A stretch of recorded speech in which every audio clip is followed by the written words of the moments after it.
Previously on Survivor NZ, the starving Chani tribe was on a losing streak that saw them sent to tribal council, while Khangkhaw rode high. Physical threat Jose was the first survivor voted out by Chani. Read the episode 1 recap here.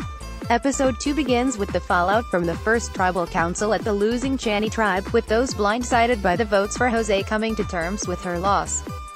Survivor Season 2 Episode 2. Source: One News. I feel pretty shocked. I was not expecting that to go down at tribal council. Jose was our strongest female player, so I don't know, tour guide Liam says back at Chani's camp. Liam has seemed a bit naive to the tactical nature of the game, and this first blindside could be the wake-up call he needs to play harder. On the flip side, Health Portfolio Manager JT reveals he was the mastermind behind the vote to oust Jose as he looks to take out threats to his alliance. Definitely a player to watch out for there.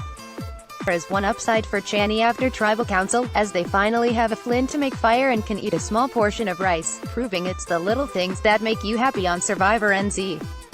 That is so mean bro, clinical pharmacist Dave says as he chows down his rice off a leaf. Easy man to please.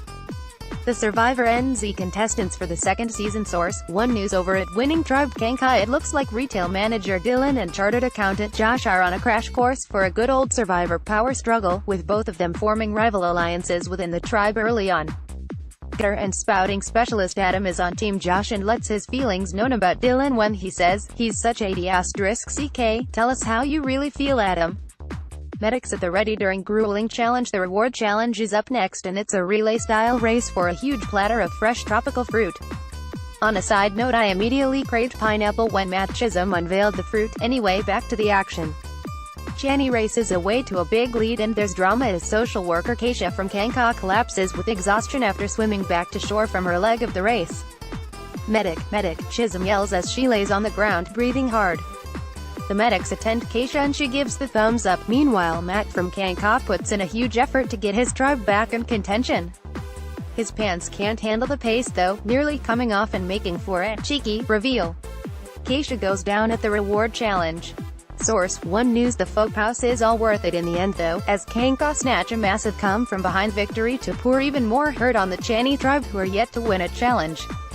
They're still a force to be reckoned with, Chani's Carla says, but judging from the confused faces it doesn't look like anyone is buying it. Just as the tribes are about to leave the reward challenge area, Adam from Khangkhaw pukes his guts out and the medics are called back to help. They're definitely earning their coin on tonight's episode. Turns out it really is a case of better in than out, with Adam perking up after evacuating the meager contents of his stomach. A ploy to fit in more fruit from the platter they just earned, perhaps? Survivor Outpost sees two rival tribe mates clash for glory. A twist sees one member from each tribe having to go to the Survivor Outpost. JT nominates himself from Chani, while Khangkhaw draws sticks to see who should go, with admin assistant Tess drawing the short one. This angers Dylan, who thinks Tess doesn't know much about Survivor. Ouch, she'll need to soothe that burn under some cold water. The Outpost sees Tess and JT face off in a classic fire-building challenge for an unnamed reward. Not surprisingly, Khangkhaw's Tess wins easily, inflicting yet another defeat on the hapless Chani tribe, who just can't catch a break. Tess builds her fire at the Survivor Outpost. Source: One News. The reward is a clue to the hidden immunity idol. The tricky JT gets Tess to share the clue with him, a dumb move she immediately regrets. Now the tough part, will Tess tell her tribe mates what went down at the outpost?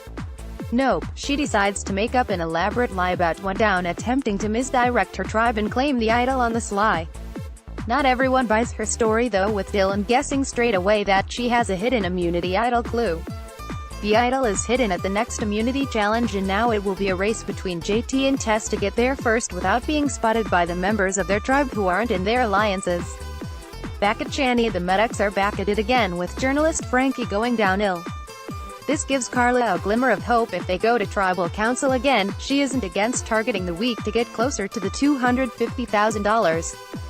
Test of physical endurance exposes a tribe's weakness. Right, immunity challenge time, and that all-important idol which JT and Tess both know is hidden under a mat somewhere at the trial.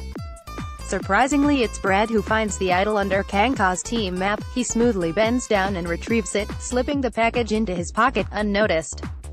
A brave effort from Arun for Chani in the endurance trial, but it's not enough and they lose their 5th straight challenge in a row, sending them back to tribal council again. Arun puts in a big effort for Chani at the immunity challenge. Source: One News. Physical powerhouse Jose probably would have come in handy for Chani on this challenge if they hadn't voted her out last week. Librarian Lisa breaks down in tears as she receives the immunity idol for Khangkhaw off Chisholm. She's a Survivor superfan and getting the idol off the host is one to tick off her bucket list. Hopefully she survives the show and lives to tick off a few more. At camp, Brad lets his Tight 5 alliance know he found the immunity idol to further cement their power. The Tight 5 at Khangkhaw is Brad, Josh, Matt, Adam and Tess. Let the scrambling commence. Time for the scrambling to begin at Chani before Tribal. JT announces he thinks Brad found the hidden idol at the trial, leading me to believe that JT is either psychic or somehow has an in with the cameraman on the show. Seriously though, this guy has Survivor smarts. A straightforward vote at Tribal Council sees Carla the second person to leave Chani. She dodged a bullet last week but can't make it 2 in a row as the losing tribe looks to try and keep physically strong for challenges. Can Chani finally turn it around next week? We will have to wait and see. List of survivors and vote status: Adam, 28, self-employed; Auckland Arun, 30, dairy farmer; Waikato Brad, 27, school teacher; Nelson Dave, 26, clinical pharmacist; Auckland Dylan, 26, retail manager; Whangarei Eve, 26, hiking guide; Auckland Frankie, 24, journalist; Auckland, the ZM wildcard; Josephine, 23, audio post-producer; Blenheim, voted out episode 1; Josh, 28, chartered accountant; New Plymouth JT, 32, project manager; Manawatu Carla, 37, reporter; Palmerston North, voted out episode 2; Keisha, 24, social worker; Harofanu, the hits wildcard; Liam, 23, videographer; Tauranga Lisa, 38, school librarian; Christchurch Matt, 25, rocket technician; Auckland Renee, 28, real estate agent; Auckland Tara, 44, full-time mom; Hamilton Tess, 24, office manager; Christchurch